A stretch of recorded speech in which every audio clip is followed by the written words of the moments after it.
tentei fazer um cenário, deu certo.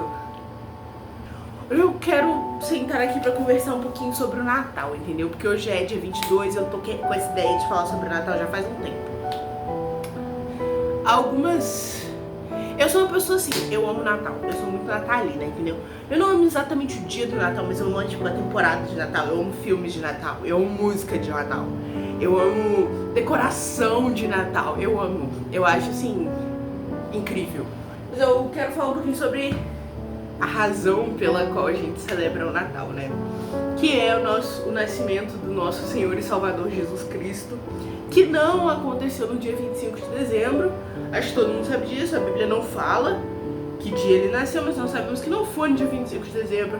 Existem outras razões pelas quais a gente celebra no dia 25 de dezembro. Eu não quero entrar nisso agora porque é um tópico sensível para algumas pessoas. Mas não é sobre isso que eu vou falar.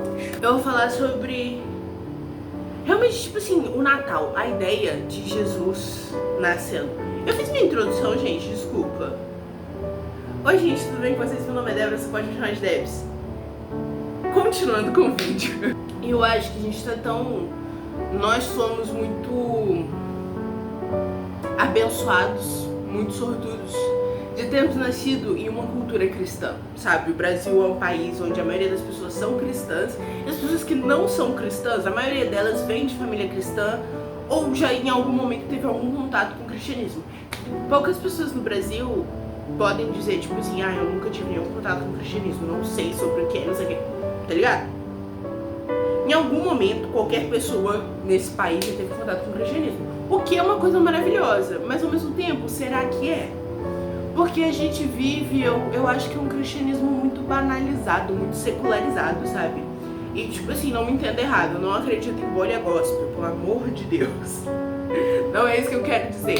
O que eu quero dizer é que, tipo assim, a gente cresce ouvindo essas coisas e a gente fica tão acostumado a ouvir isso que se banaliza, tá ligado? Eu toco muito nesse ponto quando eu falo sobre a ressurreição de Cristo. Porque, tipo assim, a gente cresce ouvindo falando, Jesus morreu e ressuscitou. Beleza. E a gente aqui, ó, morreu e ressuscitou. Legal. Mas, mano, ele morreu e ressuscitou. Ele voltou sozinho. Ele não... Inclusive, esse é um ponto que ele não foi ressuscitado. Ele ressuscitou-se a si mesmo. O Pai ressuscitou, mas ele e o Pai são um só. Então, tá ligado?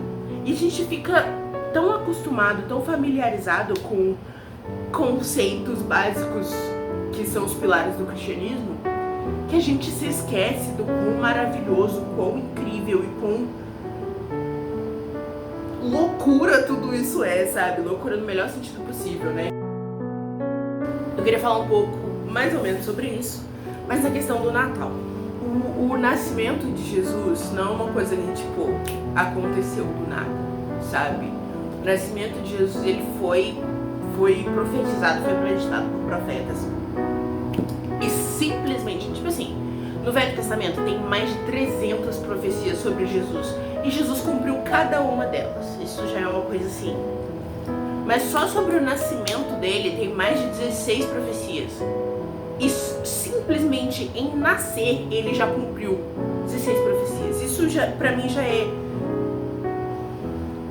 absolute cristianismo. Porque eu sou viciada nesse meme, vocês perceberam isso? Enfim, acho que mais do que o simples nascimento de Jesus, eu quero falar um pouquinho sobre Jesus como homem. Se você tem mais contato assim, com o cristianismo, você provavelmente já ouviu falar na expressão 100% homem, 100% Deus. Mas isso dá 200%. Não é assim que funciona, entendeu? Não é simplesmente matemática para Deus. Até porque Deus criou a matemática e se Ele quiser, Ele pode alterá-la. Mas essa questão, tipo assim, Jesus nasceu como um homem. Mas como homem, que é Deus. Agora, como alguém pode ser homem e Deus? Jesus. Existem coisas na fé cristã que é difícil de explicar porque são coisas únicas. E não tem como você explicar e fazer comparação com uma coisa que é única. Tipo assim, existem comparações que a gente faz pra a gente conseguir começar a entender, mas algumas coisas você só realmente entende se o Espírito te revela. E outras coisas a gente nunca vai entender. Pelo menos não neste momento agora, sabe? Existe uma citação que eu nunca lembro de quem é, mas é um teólogo famoso e eu acho que é a minha descrição favorita de Deus, que diz que o nosso Deus é totalmente outro. O nosso Deus é totalmente outro. Então pensa tudo que existe, tudo que você conhece, tudo que você não conhece. O nosso Deus é totalmente outro. E eu acho isso tipo assim, uau! E é assim que ele consegue ser 100% homem e 100% Deus ao mesmo tempo. Porque ele é totalmente outro. Ele é um homem como nenhum outro e um Deus como nenhum outro. Ele é o homem-Deus, o Deus que se fez homem. A Bíblia vai dizer que Jesus ele vai se despir de sua majestade, se despir de sua glória, da sua divindade e assim se tornar homem, sabe? Quando a gente fala de um Deus homem, existe uma coisa que todos os homens têm em comum, que é que um dia eles foram meninos. Todos os homens têm uma coisa em comum, que um dia eles precisaram que alguém os limpasse, que alguém os cobrisse do frio, que alguém os amamentasse. Isso é uma coisa que, tipo assim, mexe comigo. Um exemplo que eu uso a respeito disso é quando eu penso no meu pai, quando ele era criança. Meu pai, às vezes, ele conta histórias da infância dele. E, tipo assim, a minha vida toda, meu pai, quando eu nasci, meu pai já era um adulto, obviamente. Meu pai sempre foi aquele que me protegeu. Meu pai sempre foi aquele que cuidou de mim. Quando eu penso no meu pai e ele me conta da infância dele, ele me conta desse momento, dessa fase do desenvolvimento em que o ser humano é completamente vulnerável, que é a infância. Isso já me deixa tão emotiva. Mas agora, quando eu penso num Deus do universo infinitamente maior do que o meu pai Maurício, este Deus, um bebezinho, nasceu chorando, ensanguentado igual todo neném, precisou que alguém desse banho, precisou que alguém cobrisse do frio, precisou ser amamentado, precisou que alguém limpasse, precisou que alguém preparasse a caminha dele, na manjedoura. Uma coisa que eu acho interessante, você vai ver que em retratos antigos de reis e de rainhas, de pessoas em posição de autoridade, mesmo quando se fossem retratos dessa pessoa na infância, sempre eram retratados de forma muito solene, de forma muito séria, de forma muito adulta. Porque a ideia da infância é uma coisa muito sem poder, sem glória, entendeu?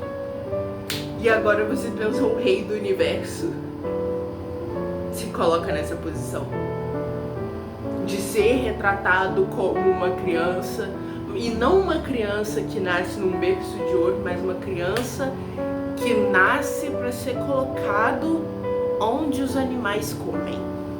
Cada evangelho, Mateus, Marcos, Lucas e João, vai retratar Jesus de uma forma. Mateus retrata Jesus como rei, Marcos retrata Jesus como servo, Lucas retrata Jesus como homem e João retrata Jesus como Deus. Mas o evangelho de Lucas especificamente vai retratar Jesus como homem. E um dos motivos pelos quais a gente fala isso é especificamente porque no evangelho de Lucas vai falar muito sobre antes do nascimento de Jesus e a infância de Jesus. Quer dizer, muito é uma palavra forte, mas vai falar mais do que nos outros evangelhos a respeito da infância de Jesus, do nascimento de Jesus. No evangelho de Lucas é onde vai estar escrito que Jesus nasceu num estábulo e foi colocado numa manjedoura. E isso é uma coisa, tipo assim, tão linda, sabe? Porque ele tá retratando Jesus como um ser humano. E se você entende Jesus como Deus, glória a Deus por isso, em primeiro lugar. Isso é uma coisa mais incrível. Mas eu acho que, tipo assim, quando a gente pensa em Jesus como ser humano e Deus ao mesmo tempo, é uma coisa que, tipo, me toca muito pessoalmente. Porque, tipo assim, Jesus, quando eu penso nele como ser humano e Deus ao mesmo tempo, ele deixa de ser um Deus distante que tá lá no céu, mexendo as pessoas como se fossem marionetes, porque não é esse o nosso Deus. O nosso Deus é um Deus que nos amou tanto, que ele se fez homem, para que nós pudéssemos nos relacionar com ele. O nosso Deus, ele é um Deus que nos amou tanto, que ele se despiu de sua majestade para ser um de nós. Para que quando eu falasse para ele, Jesus, eu estou com dor de cabeça, ele saiba como é, porque ele vai falar, eu já vivi isso. Quando eu falar para ele, Jesus, eu estou triste, eu sinto dor no meu coração, ele sabe como é, porque ele já viveu isso. Ele sabe como é, porque ele já viveu isso na pele, literalmente na pele, porque ele tem pele, porque ele é um ser humano. Sabe? E foi isso que Jesus fez, ele se despiu de sua majestade para que ele soubesse como é. Não só para ele saber, porque ele é Deus, ele é onisciente, ele sabe de todas as coisas, mas para que ele sentisse em si e através disso, vencendo as barreiras da morte e do pecado, pudesse nos libertar. Eu só quero que nesse Natal a gente tente entender na nossa cabeça e a gente peça que o nosso Senhor Deus revele para nós Jesus, o homem Deus. Um dia o Deus do universo se colocou na mais vulnerável das posições humanas, que é ser um bebezinho. Virgem deu à luz ao homem que salvaria o universo, seria o redentor da criação. Tem uma pintura que retrata Maria com Jesus, nenenzinho, e ela beijando o rosto dele, e a pintura se chama Beijando a Face de Deus. Eu fico imaginando Maria passando por isso, tá ligado?